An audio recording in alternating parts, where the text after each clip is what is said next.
আজ বাংলা নববর্ষের দিনে ইস্তেহার প্রকাশ করল বিজেপি এবং বিজেপির সংকল্প পত্রে ঢালাও আশ্বাস। আবাস যোজনায় 4 কোটি বাড়ি বানানো হয়েছে, আবাস যোজনায় আরো 3 কোটি বাড়ি বানানো হবে। 70 বছরের বেশি বয়সীদের আয়ুষ্মান প্রকল্পের আওতায় আনা হবে।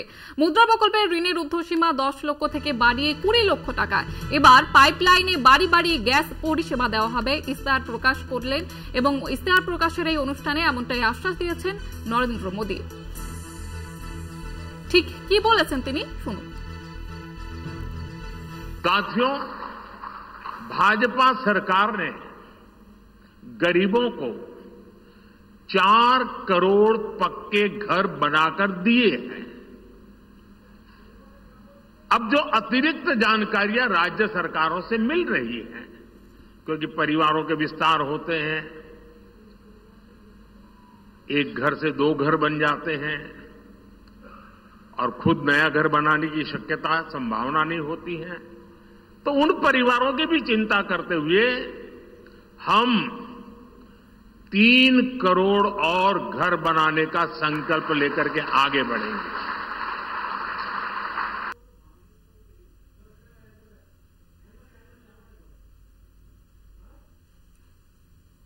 অন্যদিকে মোদীর কড়া বার্তা, দুর্নীতি গরিবের অধিকার কেড়ে নেয়।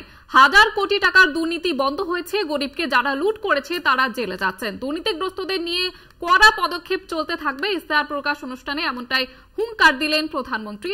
আজ ইস্তেহার প্রকাশ করলো বিজেপি এবং সেই অনুষ্ঠান থেকে এমনই হুঙ্কার দিলেন প্রধানমন্ত্রী। ঠিক কি বলেছেন তিনি, শুনুন। भ्रष्टाचार गरीब का हक छीनता है, मध्यम वर्ग का हक छीनता है। राष्ट्रीय स्तर पर होने वाले हजारों करोड़ के घोटाले अब बंद हुए हैं। अब गरीब को उसका हक मिल रहा है और गरीब को लूटने वाले जेल जा रहे हैं। भ्रष्टाचारियों पर ऐसे ही निरंतर सख्त कार्रवाई होती रहेगी, ये मोदी की गारंटी है।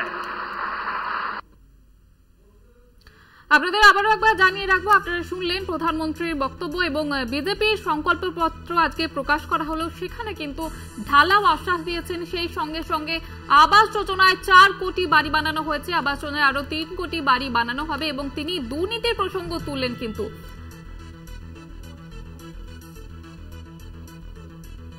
তৃণমূল মুখপাত্র অরূপ চক্রবর্তী রয়েছেন আমাদের সঙ্গে এই মুহূর্তে টেলিফোন লাইনে। অরূপবাবু, যেটা জানতে চাইবো, আজকে বিজেপির ইস্তেহার প্রকাশ করা হলো এবং সেখানে প্রধানমন্ত্রী তিনি কিন্তু আবারও দুর্নীতি প্রসঙ্গ টানলেন, কি বলবেন? বিজেপি হচ্ছে এক কথার পার্টি। বিজেপি যা বলে সেটাই পালন করে। Party with a difference. ধরুন, বিজেপি বলেছিল অজিত পাওয়ারকে জেলে ঢোকাবে, ও বড় চোর, 3000 কোটি টাকা চুরি করেছে আদর্শ আবাসন কেন, ও ঢুকিয়ে দিয়েছে, কিন্তু জেলে নয়, রাজ্যসভায় সাংসদ। বিজেপি বলেছিল নারায়ণ রানে চোর, মহারাষ্ট্রের প্রাক্তন মুখ্যমন্ত্রী, ও ঢুকিয়ে দিয়েছে বিজেপি কেন্দ্রীয় মন্ত্রিসভায়।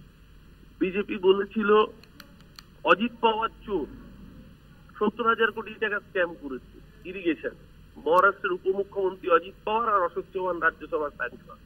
বিজেপি হেমন্ত বিশ্ব শর্মাকে চোর বলেছিল, 643 কোটি টাকা চুরি করেছে। 643 কোটি টাকা চুরি করেছে হেমন্ত বিশ্ব শর্মা, ওকে আসামের মুখ্যমন্ত্রী চেয়ারে ঢুকিয়ে দিয়েছে। এ রাজ্যে শুভেন্দুকে চোর বলেছে, ওকে লিডার অফ অপোজিশনের চেয়ারে ঢুকিয়ে দিচ্ছে। যাকে যাকে বিজেপি চোর বলেছে, কাউকে বিজেপি ছাড়েনি। বিজেপি একমাত্র পার্টি যারা কথা রেখেছে। যেমন কেজরিওয়াল চোর বলেছিল, কেজরিওয়াল কথা শুনেনি, কেজরিওয়াল জেলে। মনীষ সিসোদিয়া কথা শুনেনি, মনীষ সিসোদিয়া জেলে। হয় আপনি জেলে থাকবেন বিজেপির বিরোধিতা করে, আর নইলে আপনি বিজেপিতে থাকবেন। BJP party with a difference, এটা আমাদের বুঝতে হবে। এই যে দুর্নীতির বিরুদ্ধে মোদীজির লড়াই, এই লড়াইয়ের সামনে দাঁড়িয়ে নেতৃত্ব দেবে শুভেন্দু অধিকারী, এই লড়াইয়ে নেতৃত্ব দেবে হেমন্ত বিশ্ব শর্মা, নারায়ণ রানে, অশোক চৌহান, প্রেমা কান্ডু, রেড্ডি ব্রাদার, সবাই মিলে একসাথে নেতৃত্ব দিয়ে বলবে আমরা চোর নই, আমরা বিজেপি।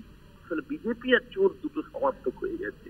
আমরা বিজেপি একটা দল যেটা টপ টু বটম সবাই প্রায় পরিণত হয়ে গিয়েছে। তাই মোদীজি আবাস নিয়ে যত কম কথা বলেন তত ভালো। জলপাইগুড়িতে গরিব মানুষ তারা যাতে আবাসের সুবিধাটুকু পান। মমতা বন্দ্যোপাধ্যায় যাদের ঝড়ে ঘূর্ণিঝড়ে কদিন আগে ঘর ভেঙে গেছে 1,20,000 টাকা করে দেওয়ার ঘোষণা করেছেন, সেই টাকা নির্বাচন কমিশনকে দিয়ে দিতে দেয়নি, আটকে দিয়েছে। আর পাশের রাজ্য আসামে বিহু উৎসব পালনের জন্য 1.5 লাখ টাকা করে দেওয়ার জন্য পারমিশন দিয়েছে। একেবারে বিজেপির চরিত্র। অনেক ধন্যবাদ জানাবো আপনাকে। তৃণমূল মুখপাত্র অরূপ চক্রবর্তী আমাদের সঙ্গে ছিলেন।